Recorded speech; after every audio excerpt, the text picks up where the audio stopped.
All right, this is probably the last one for tonight, but I had a thought. I watched a video earlier today with Homestead Heart putting up her fence, and um, this is a tool that I discovered a few years ago. I've got one that's made by Husqvarna or Steel or somebody. That's the gasoline version, but it's loud and, I mean, it smells like a gasoline engine and works great. But this is what I found. So I bought this, which is an Ego chainsaw. It's an 18-inch chainsaw, okay? And I certainly don't get sponsored, but I love this chainsaw. It's got an Oregon bar, and works really, really well. It comes with a 5 amp hour battery, or you can buy it without. But the 5 amp hour battery, I mean, I get tired before it does. So that's the 18-inch chainsaw. But what I was thinking about for Homestead was, this is the Ego multi-tool system.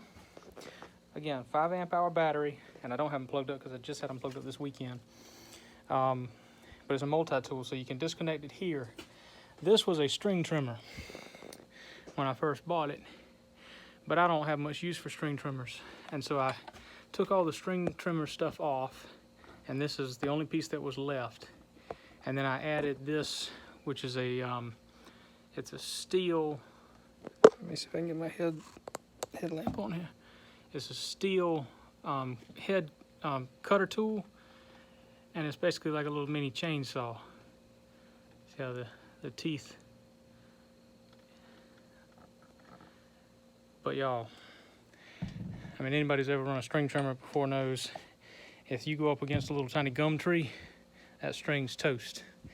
That thing, if that tree is this thick on one side, and so it'll cut a tree that big. I can cut it down completely. You just ramp it up, bzz, ramp it up, bzz, and then just chew it away and take the whole tree down. And it's fast, and that battery will last you, like, running pretty solid cutting for about an hour on that machine. Now, I don't know, chainsaw, you kind of cut and then stop, cut and then stop. These, you're kind of zoom, and you kind of cut 3 or 4 things, and you just ramp it all the way up and do it again. And this one has 2 speeds. I usually just run it on the first speed. That's plenty enough for most of the stuff I'm cutting. And if I get up to something that's 3 or 4 inch caliper size, either number 1 I'm going for my chainsaw, or number 2 I'm running that and I'm gonna put it in 2nd gear and let it ramp it all the way up. But that thing is awesome. And it was not hard to convert it. Literally, I just took the head off. I mean, like, you take these bits. I found this, and that's what made me think about it. You take these bits off. This comes off by itself, and then the rest of it, you just need let's see, shop's a mess. That's what happens when you have 2 and 3-year-olds and don't have time to clean up the stuff they messed up, and then you make your own messes. All right, so I took all that off, and I think there's one more piece somewhere. Oh, there it is. I think that's it anyway. Oh, no, that's not it. This is it. This piece comes off, and you see mess. But anyway, those things are awesome. There's my Jeep, needs new brakes. I'm working on that. Got a bunch of the GE Nearies potted up. Had a bunch of them with roots. No, which one? Yeah, GE Nearies potted up. And if I can get all those good and rooted, I'm gonna plant those out on my other farm, and I'll have to show y'all that. It's my dad's place, and he said plant as many trees as I want along the fire lanes, y'all. There'd be so many figs. Anyway, all right, so that's it. I think that was like $350 with the battery, and if you buy the batteries by themselves, they're like $200, $250. So anyway, made sense. And like I say, let me show you what it was to charge them. Since I got it here, and I got y'all here, real quick. So I mounted the battery charger. All right. So that's it plugged in on the bottom, and that's the charger up there. Takes about 2.5 hours. This is a slow charger. I'm trying to do this with one hand. All right, so there. Boom. Now, see, that battery was charged. If it wasn't charged, it would start, you'd hear the fan whirring up and it would go. But anyway, that's it. I bought a 5-gallon thing, 5-gallon jug of 511, and that's what's in here. I need to put 511 on there.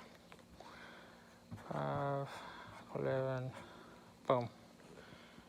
So yeah, that's a 7-gallon container, and I put 511 in it so I can just shake it up, undo this, and run this, and get the 511 out of it. So anyway, y'all, that was just a thought I had earlier today as I was listening to something fun while I was working, which was not so fun, not as fun. And yeah, I thought Homestead Heart might like to see that.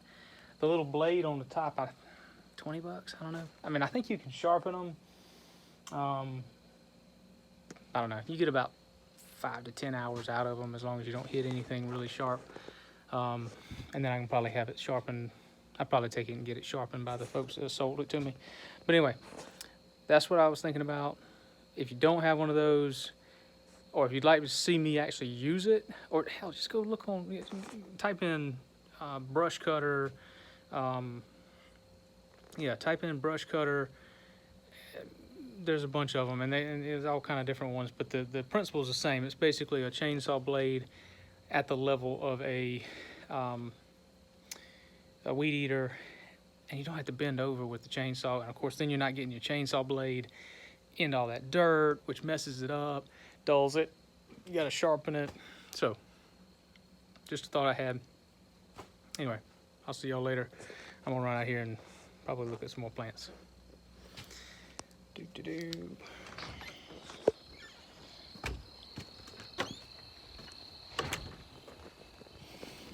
I saw this at lunch today.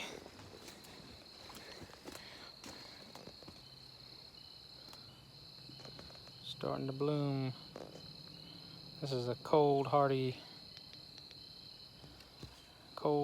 avocado from fast growing fruit trees.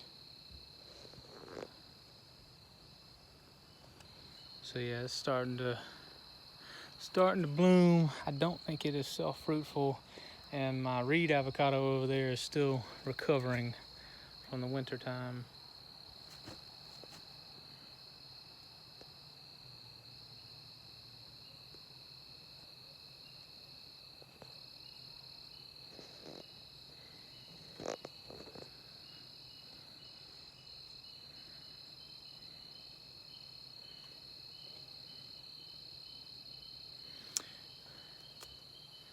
Kind of neat how they fruit. And see, I mean, this thing gets cold damage every year, but then just down the branch. So we didn't really have a cold winter here. It got cold, but not super cold. I mean, it got down to 19, and yeah. So it's got plenty of blooms. We'll see if we get any fruit this year. See y'all.